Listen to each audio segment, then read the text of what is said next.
பொங்கல் பண்டிகைக்காக சென்னையின் பல்வேறு பகுதிகளிலிருந்து வெளியூர் பேருந்து நிலையங்களுக்கு பயணிப்பதில் பொதுமக்களுக்கு என்ன மாதிரியான ஏற்பாடுகள் செய்யப்பட்டுள்ளன, என்னென்ன சிரமங்கள் ஏற்படுகின்றன என்பது பற்றி விவரிக்க சென்னை பாரிமுனை பேருந்து நிலையத்திலிருந்து செய்தியாளர் ரமேஷ் இணைந்திருக்கிறார். பல்வேறு செய்தியாளர்களும் இணைந்திருக்கிறார்கள். முதலாவதாக நாம் ரமேஷ் இடம் கேட்கலாம். ரமேஷ், தற்பொழுது நீங்க பாரிஸ் கார்னர்ல இருக்கீங்க, பாரிமுனை பேருந்து நிலையத்துல இருக்கீங்க. அங்கிருந்து கிளாம்பாக்கத்திற்கு போகிறதுக்காக என்னென்ன கூடுதல் சிறப்பு பேருந்துகள், கூடுதல் போக்குவரத்து ஏற்பாடுகள்லாம் செய்யப்பட்டிருக்கா? என்ன மாதிரியான சிரமங்கள்லாம் மக்கள் சந்திக்கிறாங்க?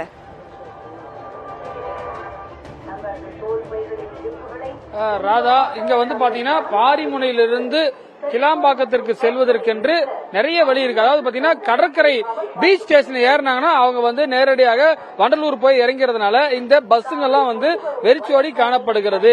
நீங்க பார்க்கலாம், கிளாம்பாக்கம் பேருந்து போறதுக்காக இருக்க ஒரு மணி நேரமா இந்த பேருந்து நிக்குது. ஆனா பெரும்பாலும் ஏறல. நம்மளுடைய ஒளிப்பதிவாளர் மது உங்களுக்கு காட்சிப்படுத்துறாரு. நம்ம பயணிகள்கிட்ட கேட்கும்போது என்ன சொல்றாங்கன்னா, சார் நாங்க லோக்கல் ட்ரெயின் ஏறி இங்க பாத்தீங்கன்னா பூங்கா நகர் அல்லது கடற்கரை பீச் ரயில் ஏறி நாங்க வண்டலூர் போய் இறங்கிடுறோம், டிராபிக் இல்லாம போயிடுறோம் அப்படின்னு சொல்றாங்க. மற்றொரு காரணம், மெட்ரோ ரயில் இங்க பாத்தீங்கன்னா பக்கத்திலே உயர்நீதிமன்றம் மெட்ரோ கிளை இருக்கிறது. அந்த மெட்ரோல ஏறி ஆலந்தூர் வரை போயிடுறாங்க. ஆலந்தூர்ல இருந்து அங்கிருந்து இறங்கி பஸ் மாறிக்கிறாங்க. அப்படின்னா கிண்டி மெட்ரோ போயிட்டு கிண்டியிலிருந்து போறதுக்கான மாற்று ஏற்பாடுகளும் அவர்களுக்கு செய்யப்படுகிறது. இது போன்ற பல்வேறு ஏற்பாடுகள் இருப்பதன் காரணமாக இந்த பாரிமுனையிலிருந்து கிளாம்பாக்கத்திற்கு செல்லக்கூடியவர்கள் எண்ணிக்கை குறைவாக தான் இருக்கிறது. யாருமே நம்ம 2 மணி நேரமா இருக்கும், ஆனா யாருமே மற்ற அந்த வெளியூருக்கு போறவங்க யாருமே வரல. அது இல்லாம இன்னொரு காரணம் என்னன்னு பாத்தீங்கன்னா, கிளாம்பாக்கத்திலிருந்து எஸ்இடிசி மட்டும்தான் போகுது.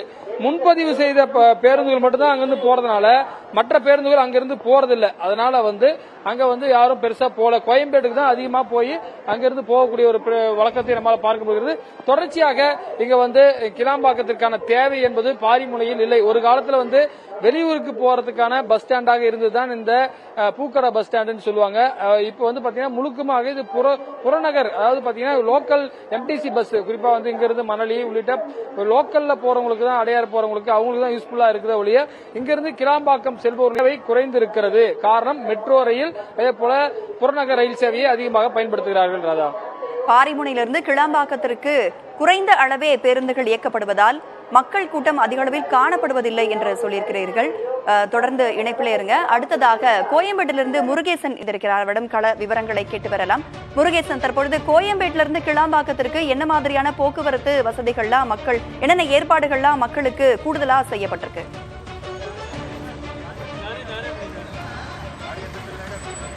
பொங்கல் பண்டிகையை கொண்டாடுவதற்கு சென்னையிலிருந்து தங்கள் சொந்த ஊருக்கு செல்லும் பயணிகள் வசதியாக சென்னையில் கிட்டத்தட்ட 6 இடங்களில் பேருந்துகள் வசதி செய்யப்பட்டது. குறிப்பாக வெளியூருக்கு, அதாவது 300 கிலோமீட்டருக்கு மேல் செல்லக்கூடிய முன்பதிவு செய்யப்பட்ட பேருந்துகள், அதாவது திருநெல்வேலி, நாகர்கோவில், கன்னியாகுமரி, திருச்சி, மதுரை, இந்த சைடு கோயம்புத்தூர், ஈரோடு, திண்டுக்கல், தேனி உள்ளிட்ட பல்வேறு பகுதிகளுக்கு செல்லக்கூடிய பயணிகளுக்கு வசதிகளுக்காக கிளாம்பாக்கத்திலிருந்து புதிய பேருந்து நிலையம் திறக்கப்பட்டுள்ளது. முதல் முறையாக இந்த பொங்கல் பண்டிகைக்கு இந்த பேருந்து திறக்கப்பட்டுள்ளது. முன்பதிவு செய்யப்பட்ட நபர்கள் அனைவருமே அங்கிருந்து புறப்பட வேண்டும். இதற்காக சென்னை கோயம்பேட்டிலிருந்து மாநகர பேருந்து வசதி செய்யப்பட்டது. ஒரு நாளைக்கு தினமும் 3000 பேருந்து இணைக்கப்பட்ட நிலையில் இந்த 6 பேருந்து நிலையம் இணைக்கக்கூடிய வகையில் 450 பேருந்துகள் இந்த பண்டிகையொட்டி சிறப்பு பேருந்து இயக்கப்படுகிறது. தற்போது இந்த கிளாம்பாக்கம் பேருந்துக்கு செல்லக்கூடிய இடங்கள் வழித்தடம் பார்த்தீங்கன்னா 70V அப்படின்ற வழித்தடத்தில், அதாவது வடபழனி, தாம்பரம், பல்லாவரம் வழியாக பெருங்குளத்தூர் செல்லக்கூடிய ஒரு வழியாகவும், அதே போன்று நெற்குன்றம், போரூர் வழியாக செல்லக்கூடிய 104C என்ற பேருந்து இயக்கப்படுகிறது. தொடர்ந்து பார்த்தீங்கன்னா பயணிகள் தங்களுடைய இருப்பிடங்கள் செல்லுவதற்கு பல்வேறு சிரமங்களை சந்தித்து வருகிறார்கள். அதாவது குறைந்தபட்சமாக அரை மணி நேரத்துக்கு முன்னதாக பேருந்து நிலையத்துக்கு வரக்கூடிய நபர்கள் பார்த்தீங்கன்னா 1 மணி நேரத்துக்கு முன்னதாகவே பேருந்து நிலையத்துக்கு வரக்கூடிய ஒரு சூழல் ஏற்பட்டிருக்கிறது. ஏனென்றால் இங்கிருந்து கிளாம்பாக்கம் செல்வதற்கு 1 மணி நேரம் என்று பயணிக்க வேண்டிய ஒரு கட்டாயம் ஏற்பட்டிருக்கிறது. மேலும் அவருடைய பயணம் நேரமும் இரட்டிப்பாகிக் கொண்டிருக்கிறது.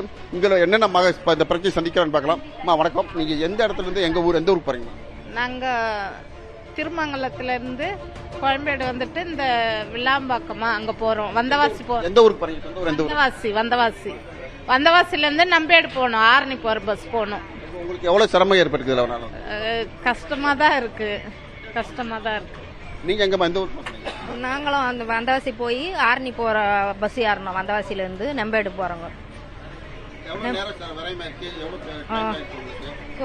இப்போ ஒரு மணி நேரம் ஆகும், ஒரு 2 மணி நேரம் ஆகும் எங்க ஊருக்கு போவோம். சார் வணக்கம், நீங்க எந்த ஊர் சார்? லோக்கல்.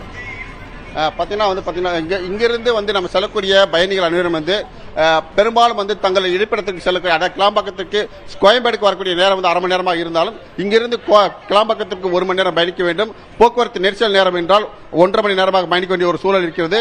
அதே போன்று பல்வேறு சிரமங்களுக்கு மத்தியில் அவர்களுக்கு இந்த குழப்பத்துக்கு மத்தியில் தான் அங்கு சென்று பேருந்தை கண்டுபிடித்து தங்களுடைய இருப்பிடத்திற்கு செல்லக்கூடிய ஒரு நிலை தள்ளப்பட்டிருக்கார்கள். இந்த குழப்பத்தை தவிர்க்க வேண்டும். எனவே சரியான இடங்களில் அதாவது என்கொயரி ஒரு அமைப்பு அமைக்க வேண்டும் என்பதை இந்த பயணிகள் கோரிக்கை இருக்கிறது. கோயம்பேட்டிலிருந்து கிளாம்பாக்கத்திற்கு 5 நிமிடத்திற்கு ஒரு பேருந்து சேவை இயக்கப்படுவதாக சொல்லப்பட்டிருக்கிறது. மேலும் மக்களும் சிறு சிரமங்களை சந்திப்பதாகவும் சொல்லியிருக்கிறார்கள். நீங்க களத்திலே இருங்க, தொடர்ந்து தொடர்பு கொள்கிறோம். அடுத்ததாக கிளாம்பாக்கத்திலிருந்து செய்தியாளர் ராஜ்குமார் மற்றும் சாந்தகுமார் ஆகியோர் இணைந்திருக்கிறார்கள். முதலாவதாக ராஜ்குமாரிடம் கேட்கலாம். ராஜ்குமார், நீங்க தற்பொழுது கிளாம்பாக்கத்துல இருக்கிறீங்க. இப்ப நகர பகுதிகளில இருந்து கிளாம்பாக்கம் பேருந்து நிலையத்துக்கு மக்கள் வந்துட்டு இருக்காங்க இல்லையா? அவங்க என்ன மாதிரியான சிரமங்கள் சந்திக்கிறதா சொல்றாங்க? இல்ல அவங்களுக்கு அடிக்கடிக்க பேருந்து சேவை ஒழுங்கா வழங்கப்பட்டு வருதா? என்ன விவரம்?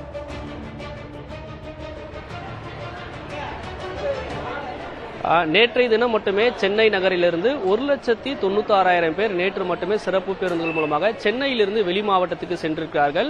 இதில் 35% பயணிகள் கிளாம்பாக்கம் பேருந்து நிலையத்திலிருந்து வெளியூருக்கு சென்றிருக்கிறார்கள்.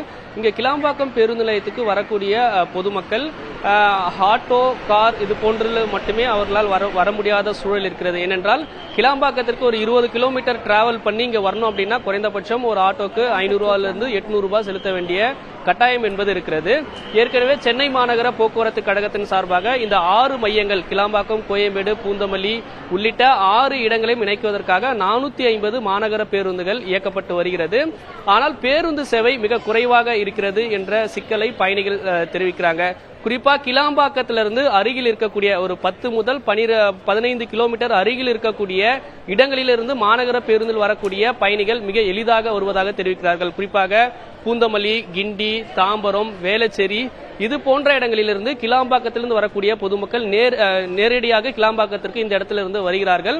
ஆனால் சற்று தொலைவாக இருக்கக்கூடிய பயணிகளுக்கு 2 பேருந்துகள் அல்லது 3 பேருந்துகளை மாறி வர வேண்டிய கட்டாயம் இருக்கிறது. குறிப்பாக இப்ப வட சென்னையிலிருந்து ஆர்கே நகர், தண்டையார்பேட்டை, ராயபுரம் வர வேண்டும் என்றால் பிராட்வேல இருந்து கிளாம்பாக்கம் வர வேண்டும். அதே போன்று கொளத்தூர், மாதாவரம் வரக்கூடிய பயணிகள் இப்படி மாறி வர வேண்டிய கட்டாயம் இருக்கிறது. இது போன்ற சூழல் நெருக்கடிகளை, சிக்கல்களை பயணிகள் சந்திக்கிறாங்க. கிட்டத்தட்ட சென்னை நகரிலிருந்து கிளாம்பாக்கம் உள்ளே வர வேண்டும் என்றால் குறைந்தது 1.5 மணி நேரம் 2 மணி நேரம் ஆக வேண்டிய சூழல் இருக்கிறது. அப்படிதான் பயணிகள் டிராவல் பண்ணி கிளாம்பாக்கம் வர வேண்டிய சூழல் இருக்கிறது. தற்போது கூடுவாஞ்சேரியை சேர்ந்த சுரேஷ் நம்மோடு இருக்கிறாரு. கூடுவாஞ்சேரியிலிருந்து கிளாம்பாக்கம் வந்திருக்காரு. இவர் ஒரு சிரமத்தை சந்திச்சிருக்காரு. அது என்னன்னு அவர்கிட்ட கேட்போம். இப்ப நீங்க கூடுவாஞ்சேரியில இருந்து இங்க கிளாம்பாக்கம் வரதுக்கு எவ்வளவு நேரம் ஆகுது? ரொம்ப ஈஸியா நீங்க மாநகர பேர்ல இருந்து வர முடியுதா? இல்ல சார், நான் இப்ப கிளாம்பாக்கத்துல இருந்து கூடுவாஞ்சேரியில இருந்து கிளாம்பாக்கம் வரதுக்கு நான் ஊர பக்கத்துல இறங்கினேன். பஸ் ஸ்டாப்ல இருந்து அங்க இறங்கிட்டு அங்கிருந்து பார்த்தா கூட்டம் ஜாஸ்தியா இருக்குதுன்ட்டு மறுபடியும் அங்கிருந்து ஆட்டோ ஃபேர் உங்களுக்கு கிளாம்பாக்கம் ஆப்போசிட்ல, அதாவது செங்கல்பட்டுல இருந்து கிளாம்பாக்கம் வரவங்க பயணிகள் எல்லாம் வர்றதுக்கு ஒன்னு ஊரப்பக்கம் பஸ் ஸ்டாண்ட் இருக்கு, இல்ல வண்டலூர் இருக்கு. என் கிளாம்பாக்கம் ஆப்போசிட்ல ஒரு பஸ் ஸ்டாண்டும் இல்ல, ஒரு நடை மேம்பாலம் எதுவுமே கிடையாது. அது இருந்தா கொஞ்சம் பயணிகள் கொஞ்சம் நல்லா சுலபமா இருக்கும் நான் எதிர்பார்க்கிறேன் சார். இது மட்டும் தான் இருக்கு சார். நான் இப்ப ஊர பக்கத்துல இது குடோஞ்சேரியிலிருந்து வண்டலூர் வந்துட்டு வண்டலூர்ல இருந்து கிளாம்பாக்கம் வரதுக்கு தனியா ஒரு ஆட்டோ ஃபேர் பச்சு எடுத்தது. எனக்கு இதுல 60 ரூபாய் செலவாயிருக்கு. அதான் நிறைய ப்ராப்ளம்லாம் இருக்கு. ஆப்போசிட்ல ஒரு பேருந்து இருந்தாங்கன்னா நல்லா சுலபமா இருக்கும். அதே போல நடை மேம்பாலம் இருந்தா ஆப்போசிட்டுக்கு இருந்தா கொஞ்சம் நல்லா இருக்கும்னு எதிர்பார்க்கிறேன் சார். நாங்க அதாவது சென்னை நகருக்குள் உள்ளே இருந்து வரக்கூடிய பயணிகள் 2 பேருந்துகளை பிடித்து கிளாம்பாக்கம் வர வேண்டிய ஒரு சூழல் ஒரு பக்கம் இருக்கிறது. ஆவடி, அம்பத்தூர் இது போன்று வரக்கூடிய இடங்களும், வட சென்னை பகுதியிலிருந்து வரக்கூடிய பொதுமக்களுக்கும் இந்த சிரமம் இருக்கிறது. சென்னை நகரிலிருந்து கிளாம்பாக்கம் வர வேண்டும் என்றால் கட்டாயம் 1.5 மணி நேரத்திலிருந்து 2 மணி நேரம் பேருந்து பயண நேரம் செலவிட வேண்டிய சூழல் இருக்கிறது. இது ஒரு புறம் இருக்க, கிளாம்பாக்கத்திலிருந்து ஆப்போசிட் ரோட், அதாவது உங்களுக்கு மறைமலை நகர், கூடுவாஞ்சேரி இந்த பகுதியிலிருந்து வரக்கூடிய பொதுமக்கள் கிளாம்பாக்கம் ஆப்போசிட்ல பகுதிகளில் ஒரு பேருந்து நிலையம் இல்லாமல் இருக்கக்கூடிய காரணத்தால் ஒன்று ஊரப்பாக்கம் அல்லது வண்டலூரில் இறங்கி அங்கிருந்து மாறி வர வேண்டிய ஒரு சூழலாம் இருக்கிறது. இது போன்ற ஒரு சிரமம் இருக்கிறது. அதிகாரிகள் இதெல்லாம் கவனிக்க வேண்டியது ஒரு அவசியமாக இருக்கிறது. அதை தான் நாம் கள நிலவரத்திலிருந்து பார்க்கிறோம். ராதா, களத்திலிருந்து பல்வேறு தகவல்களை வழங்கி இருக்கிறீர்கள். நன்றி ராஜ்குமார். அடுத்ததாக சாந்தகுமார் இணைந்திருக்கிறார், அவரிடம் கேட்கலாம். சாந்தகுமார், நீங்களும் தற்பொழுது கிளாம்பாக்கம் பேருந்து நிலையத்துல தான் இருக்கிறீங்க.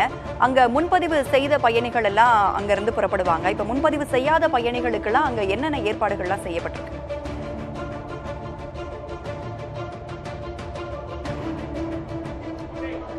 கலைஞர் நூற்றாண்டு பேருந்து முனையத்தில் தற்போது நின்று கொண்டிருக்கிறோம். கிளாம்பாக்கத்தில் இந்த பேருந்து முனையம் செயல்பட்டு வருகிறது. குறிப்பாக முன்பதிவு செய்த பயணிகளுக்கு மட்டும் இங்கிருந்து பேருந்துகள் இயங்கும் என அரசு போக்குவரத்து கழகம் சார்பில் தெரிவிக்கப்பட்டிருந்தது. ஆனால் தற்போதைய சூழல் என்று பார்க்கும் பொழுது முன்பதிவு செய்யாத பயணிகள் அதிக அளவில் வந்திருக்கிறார்கள். அந்த காட்சிகளை தான் நாம் பார்த்து கொண்டிருக்கிறோம். கிட்டத்தட்ட நூற்றுக்கணக்கான நபர்கள் இங்கு குழுமி இருக்கிறார்கள். அந்த நெரிசலையும் பார்க்க முடிகிறது. இவர்கள் முன்பதிவு இல்லாமல் தமிழகத்தின் பல்வேறு பகுதிகளுக்காக செல்வதற்காக வந்திருக்கிறார்கள். குறிப்பாக சென்னை மற்றும் பல்வேறு பகுதிகளில் வசிக்கக்கூடிய மக்கள் பொங்கல் பண்டிகையை சொந்த ஊரில் கொண்டாடுவதற்காக தமிழகத்தின் பல்வேறு பகுதிகளுக்கு செல்வதற்காக வந்திருக்கிறார்கள். குறிப்பாக தென் மாவட்டங்கள் திருச்சி, மதுரை, திருநெல்வேலி உள்ளிட்ட பகுதிகளுக்கு செல்பவர்களும் அதேபோல திருவண்ணாமலை, விழுப்புரம், செஞ்சி, கடலூர், பாண்டிச்சேரி உள்ளிட்ட பகுதிகளுக்கு செல்வதற்காகவும் மக்கள் வந்திருக்கிறார்கள். திருநெல்வேலி செல்வதற்காக வந்திருக்கக்கூடிய பயணிகளும் விழுப்புரம், திருவண்ணாமலை உள்ளிட்ட பல்வேறு பகுதிகளில் செல்லக்கூடிய மக்கள் கிட்டத்தட்ட 2 மணி நேரம் 3 மணி நேரம் காத்திருக்க வேண்டிய சூழ்நிலை இருக்கிறது.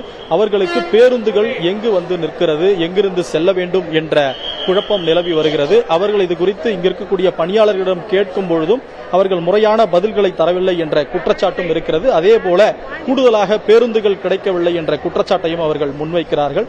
இதுகுறித்து இங்கு கிட்டத்தட்ட 3 மணி நேரமாக திருநெல்வேலி செல்வதற்காக வந்திருக்கக்கூடிய பயணி ஒருவர் காத்திருக்கிறார். அவரிடம் அவர் சந்தித்த சிரமங்கள் என்ன என்பதை கேட்டு தெரிந்து கொள்ளலாம். சார் வணக்கம். இந்த கிளாம்பாக்கம் பேருந்து முனையத்தில் எவ்வளவு நேரமா காத்துட்டு இருக்கீங்க? எந்த ஊருக்கு செல்லணும்? எங்கிருந்து வந்திருக்கீங்க? என்ன மாதிரியான பிரச்சனைகள் இங்க நீங்க சந்திச்சீங்க சார்? போரூர்லேருந்து வந்தேன் சார். ஃபர்ஸ்ட் போரூர்லேருந்து கிளாம்பாக்கம் வந்துட்டேன். எம்டிசி பஸ்லாம் ஓகே இருக்குது. ஆனால் திருநெல்வேலிக்கு 3 ஹவராக வெயிட் பண்ணிட்டு இருக்கேன். இது வரைக்கும் எந்த பஸ்ஸுமே வரல. கேட்டால் அவங்க சொல்றாங்க திருச்சி போய் போங்க, மதுரை போய் போங்க அப்படிங்கிறாங்க. தென் மாவட்ட பேருந்துலையும் தென் மாவட்டத்துக்கே பஸ் இல்லை. மதுரை போய் போனால் 2 ஹவர் கூட எக்ஸ்ட்ரா ஆகும். ஃபர்ஸ்ட் இது இப்போ இந்த பிரச்சனை இருக்கு. யாருமே கேட்க மாட்டேங்கிறாங்க. அடுத்தால ஃபர்ஸ்ட் ஆஃப் ஆல் இந்த கவர்மெண்ட்லேருந்து இந்த எஸ்சிடிசிலேருந்து அமைச்சிருக்காங்க. அவங்ககிட்ட கேட்டால் எங்களோட கோட்டா இல்லை, நாங்கள் திருச்சி கோட்டா, அவங்க சேலம் கோட்டா, எங்களுக்கு தெரியாது, திருநெல்வேலிக்கு தெரியாது அப்படிங்க. முன்னாள் அமைச்சர் ராஜகண்ணப்பன் இருக்கும்போது இந்த மாதிரி பிரச்சனையே இல்லை. ஒரு நல்லா இருந்து நல்லா பண்ணியிருந்தார். அவரோட ஃபோன் பண்ணி நானே இருந்திருக்கேன் அப்போ கோயம்பேட்டில். இதே மாதிரி தென் மாவட்டத்துக்கு பஸ் இல்லை. அவர் ஃபோன் பண்ண உடனே அதை அரேஞ்ச் பண்ணாரு. இது வரைக்கும் அமைச்சருங்கான அதிகாரிங்கான ஒருத்தருமே எங்களை பார்க்கல. அட்லீஸ்ட் இவங்க சரி டைமிங் மெயின்டைன் பண்ணுறதா இருந்தால் கூட எங்கிட்ட முதல்ல இன்ஃபார்ம் பண்ணலாம். இது மாதிரி இந்த தென் மாவட்டத்துக்கு திருநெல்வேலி, தூத்துக்குடி, சங்கரங்கோயில் இந்த ஏரியாவுக்கு இத்தனை டைம்ஸ்லாம் நாங்கள் பஸ் இயக்குவோம் அப்படின்னு சொன்னால் அந்த டயத்தில் நாங்கள் வந்திருப்போம். வேலையும் லீவ் போட்டு இதை சிரமம், ரொம்ப சிரமம். இப்போ தென் மாவட்டத்துக்கு இப்போ கிட்டத்தட்ட பார்த்தீங்கன்னா 2 பஸ் அளவுக்கு கூட்டம் இருக்குது திருநெல்வேலிக்கு மட்டுமே. இப்போ ஒரு பஸ் வந்துச்சுன்னா குழந்தைகள், அவங்களாம் பெண்கள் எல்லாம் வச்சுட்டு அடிப்படையில் ஏறுவாங்க. அதில் விபத்து ஏற்பட அதிக வாய்ப்பு உள்ளது. அது மாதிரி குடி தண்ணீர் சுவையாவே இல்லை, ரொம்ப மோசம், குடிக்கவே முடியாது. தண்ணி அந்த அளவுக்கு இதால் ஒரு ஆர்ஓ பிளான்ட் போட்டு அழகா வைக்கலாம். பஸ் ஸ்டாண்ட் நீட்டா இருக்குது, ஓகே, சந்தோஷம். அதே மாதிரி தென் மாவட்ட மக்கள்கிட்ட கருத்தே கேட்கல. இந்த பஸ் ஸ்டாண்ட் ஓபன் பண்றாங்க, ஓகே. குறிப்பாக இவர் குறிப்பிட்டது தென் மாவட்டங்கள் செல்வதற்கான பேருந்துகள் அதிக அளவில் இயக்க வேண்டும். எங்களுக்கு 3 மணி நேரம் காத்திருக்கிறோம், பேருந்து கிடைக்கவில்லை என்ற குற்றச்சாட்டை முன்வைத்திருக்கிறார்.